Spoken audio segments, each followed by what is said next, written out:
कुछ लोग बहुत से गुरुओं के पास गए, कुछ लोगों के जीवा के ऊपर नाम ऐसा बैठ गया है, कोई भी धर्म हो जो नाम रटता है बचपन से ही, पैदाइशी ही, या गुरुओं के द्वारा लिया गया, या कहीं से किसी पुस्तक से उठा लिया, या हमारे किसी पूर्वज ने बता दिया, या हमने देखा देखी रटना आरंभ कर दिया, कोई भी नाम हो, वो इस प्रकार से रम गया, ना तो हमारी चढ़ाई हुई और हम सोचते हैं कि हम वहाँ तक पहुँच जाएंगे।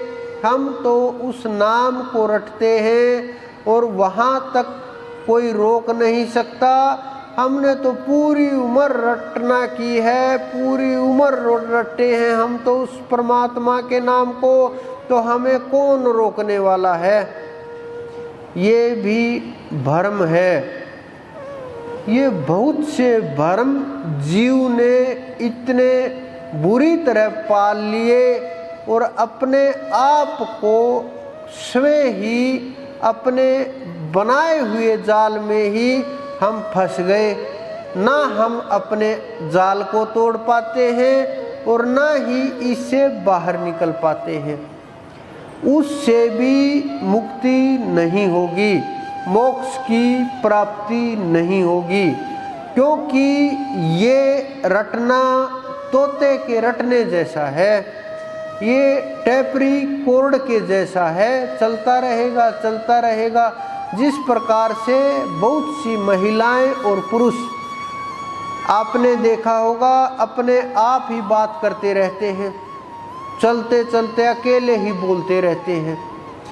कहीं सड़क के ऊपर देखो, कहीं लोगों के बीच में देखो, आसपास देखो, कुछ लोगों के होठ चलते रहते हैं, जीवा चलती रहती है, हाथ पैर से इशारे करते रहते हैं, आंखों से इशारे करते हैं, चेहरे से इशारे करते हैं, और कुछ इस प्रकार का आपको महसूस होता होगा, इस प्रकार की क्रियाएं करते हैं।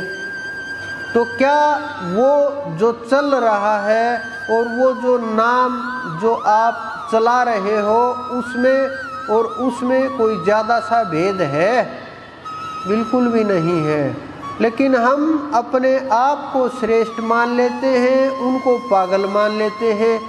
अगर वो पागल हैं तो हम भी पागल हैं। क्यों? क्योंकि जो रट रहे हैं वो साधना का विषय है।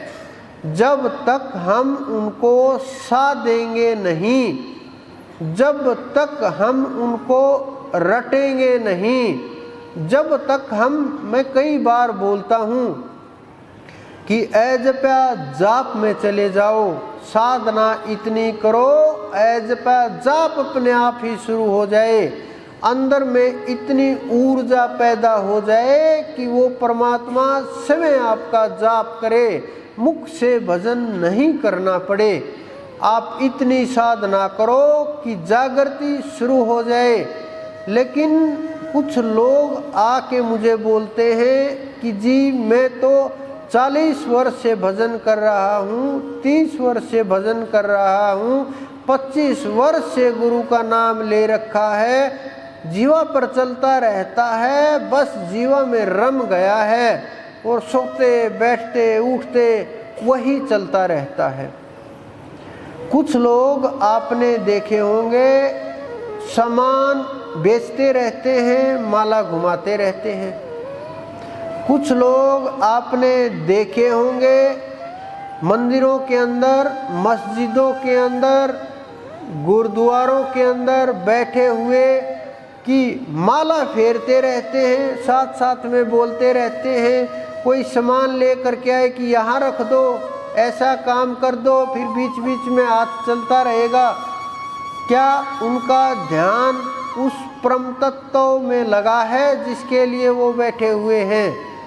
क्या वो उस परम सत्ता परम ताकत के साथ जुड़े हुए हैं जो आपके अंदर में विराजमान है? क्या वो उसके साथ जुड़ गए हैं या जुड़ने की उम्मीद है? मुझे तो नहीं लगता उनकी उम्मीद है। अगर आप मंत्र को रटते रहते हो, अगर केवल मात्र मंत्र रटने से प्राप्त होता। एक साधक मेरे से मिले, उनकी आयु करीब 90 वर्ष के आसपास थी। उन्होंने कहा, मैं बचपन से ही साधना कर रहा हूँ। बहुत बड़े प्रकांड पंडित थे।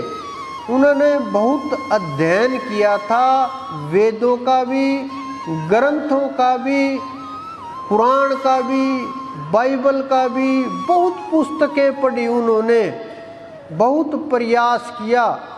मैंने कहा, क्या क्या पढ़ा आपने?